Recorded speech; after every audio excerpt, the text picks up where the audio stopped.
Hello and welcome to the ride. I've wanted to ride along this old Saltway for some time now. I'm just near Hales Abbey in Gloucestershire, near Winchcombe. You can't see the Abbey from this lane, though you can probably just make out Hales Church, the small building there on the left. Dating from 1135, it predates the Cistercian Abbey by 100 years. This Salt Way is even older than that. It's still identified on modern maps and has been since road maps were first made. This particular stretch of it at Hales is called Salter's Lane. So what's all this salt business about? Salt is the one life-sustaining, vital food item that cannot be grown or nurtured. A natural product, it occurs in vast quantities in a few places, so it became a highly valued trade item and was considered a form of currency by certain people. Roman soldiers were even paid with it, salt, in Latin sal, hence our word today, salary. Many salt roads were established as early as the Bronze Age to carry salt from where it occurs naturally to where it was needed. The point I'm making here is that this road is ancient, even if no one knows its exact age. This particular Saltway crosses the Cotswold Hills and was followed by salt traders and their pack horses from the source of salt in Droitwich in Worcestershire to Lechlade-on-Thames. I'm picking up the start of the known part of the route near Hales Abbey, northeast of Winchcombe. The Saltway follows a southeasterly route from here, 25 miles to Lechlade-on-Thames. You can imagine the pack horses struggling along here up Sudeley Hill with their heavy loads of salt. Just as I'm struggling, having selected neutral on this loose gravel, a little embarrassing. They wouldn't have had a cattle grid to contend with either.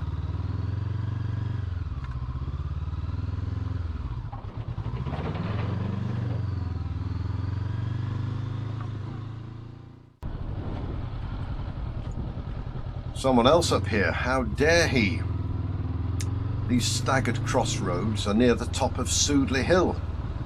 Sudeley Castle and gardens are a little to the west of here.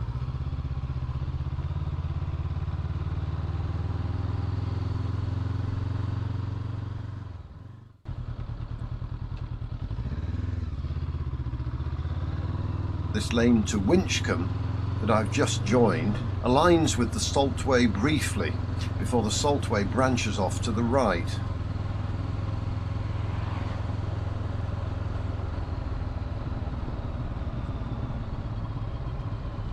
And this is the point at which it does just that.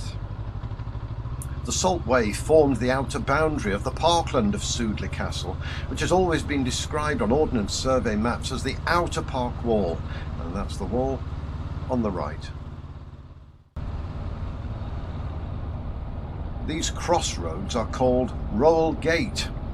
The name refers to the lost village of Roel, which shrank to remain as Roel Farm, just up the road to my left.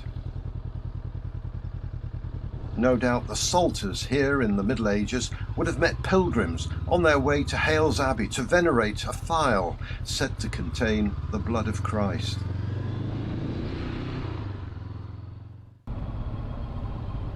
The road then continues southwards along a mild ridgeway which slopes down very gently on each side. This would have made for dry conditions under hoof and foot. And here I'm crossing the A436, formerly the Andoversford to Stow-on-the-Wolds Turnpike of 1755.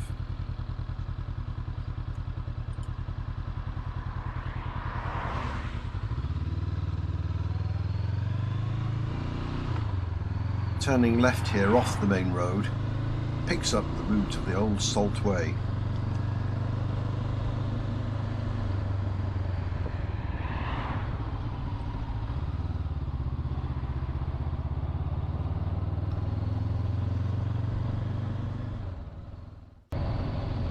The trees on my left are called Salperton Covert, and behind them lies Salperton village.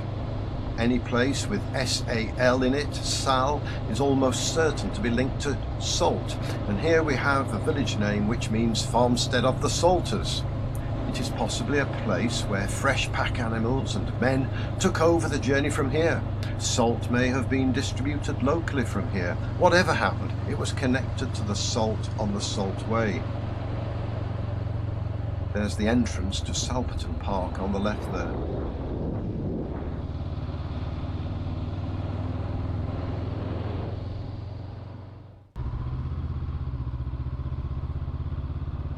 The ancient Saltway is disturbed once more by an old turnpike, these days the A40. This was the route from London to Fishguard, the ferry port for Ireland, a politically important road in the heyday of stagecoach travel and the days of British rule from Dublin.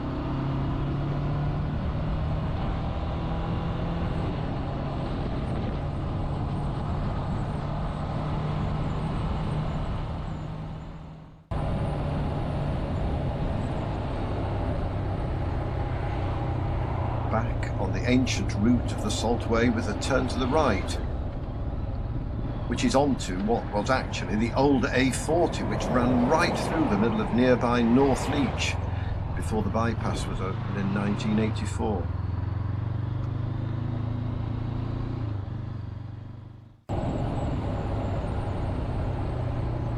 Here, the Saltway leaves the old A40 to fork right.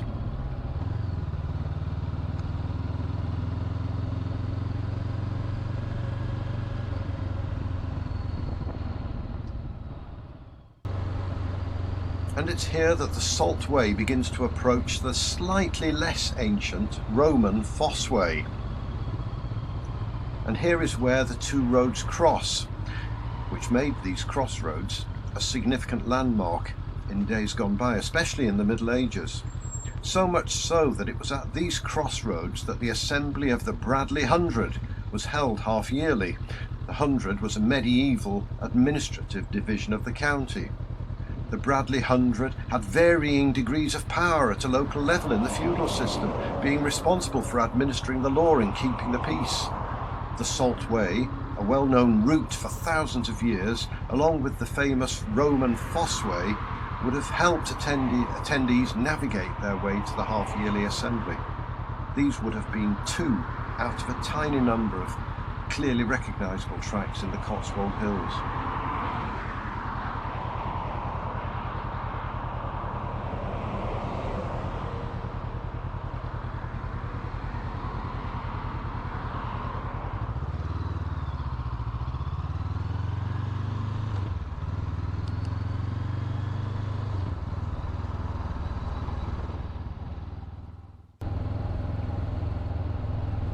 There's a building coming up on the right that for centuries on old maps has been named Saltway Barn. Now looks like a desirable barn conversion.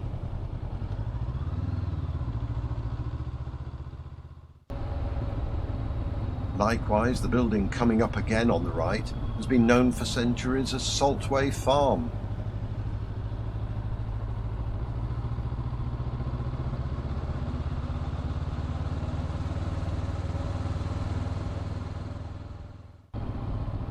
And it's at this point that I have to leave the Saltway briefly. It continues on ahead here as a bridleway, keeping to the east of the lovely Cotswold village of Bibury. The Salters chose this route because in the centuries before bridges were constructed, it avoided the need to ford the river Coln that winds its way through Bibury.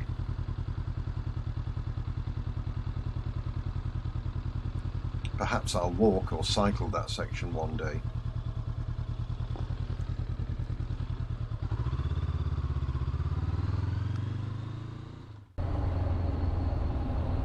I'm now on the lane at the other side of Bibury, having crossed the River Coln safely by bridge, and around the bend is the place where the ancient Saltway re-emerges to join this lane.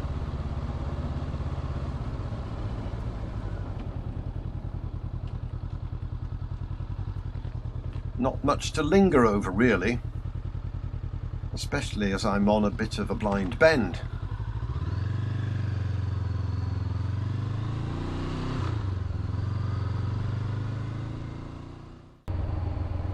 This short stretch of the Saltway actually aligns with the Roman Akerman Street.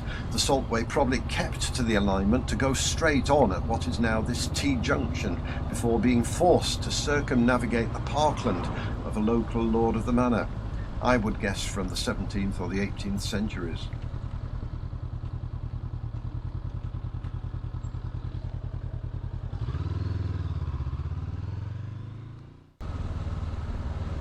The village of Coln St Aldwyns grew up south of this once important conjunction of roads and above the valley of the River Coln. By turning left here in the village, the Salters again avoided the need to ford the River Coln in the days before bridges were constructed.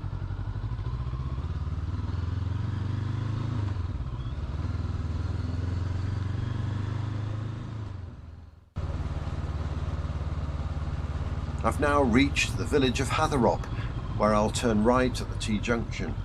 The original Saltway probably turned right before entering the village, but again, the route was distorted by the fencing off of land to create parkland for a local lord of the manor back in the 18th century. After Hatherop, the Saltway continues southeastwards to Barrow Elm, where the Brightwell's Barrow 100 held their assemblies at the meeting of the Saltway with roads from Fairford and Cirencester. Again, the Saltway, being a prominent road in the area, intersecting with two other roads, was attractive as a meeting place for reasons of navigation and relative ease of travel.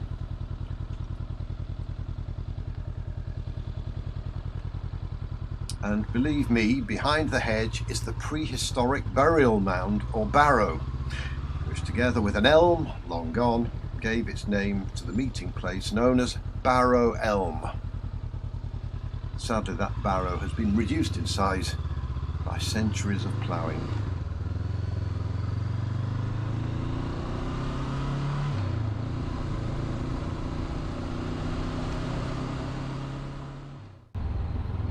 The 4 miles or so from Barrow Elm to Lechlade are gentle with few obstacles. The Salters with their pack horses would have passed this way for centuries, having reached the end of their journey from Droitwich in Worcestershire, where the Salt originated, to here, Lechlade-on-Thames, through the town to the crossing of the Thames at the Halfpenny Bridge, the very name giving away the toll levied upon its users.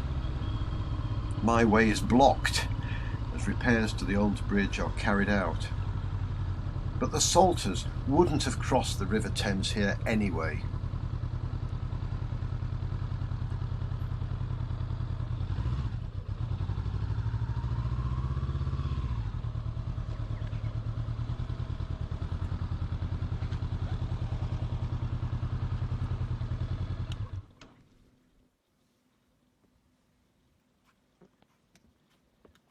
There's the old toll house on the left where you once paid your halfpenny to cross the bridge.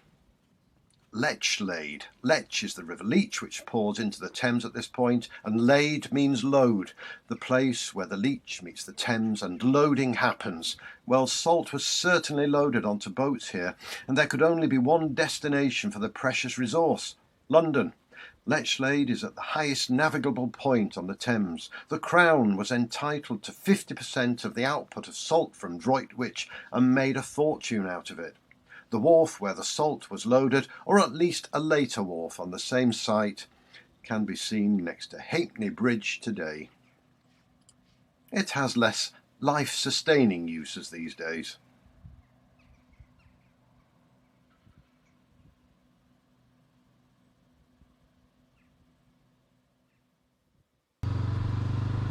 Thanks for joining me on the ride.